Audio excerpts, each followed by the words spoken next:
Hi everybody, I just wanted to show you how I recycled my plant-based broth mix jars. I put herbs in them.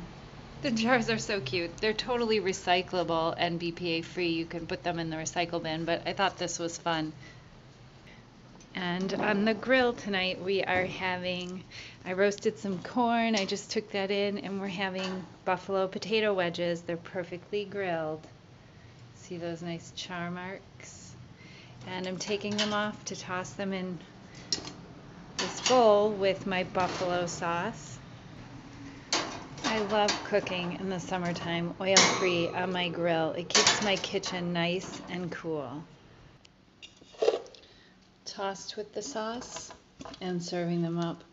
Serving it up with some roasted corn and chopped buffalo buttermilk ranch salad by Protective Diet, of course, to cool things off, and strawberry lemonade, frozen, all on protectivediet.com.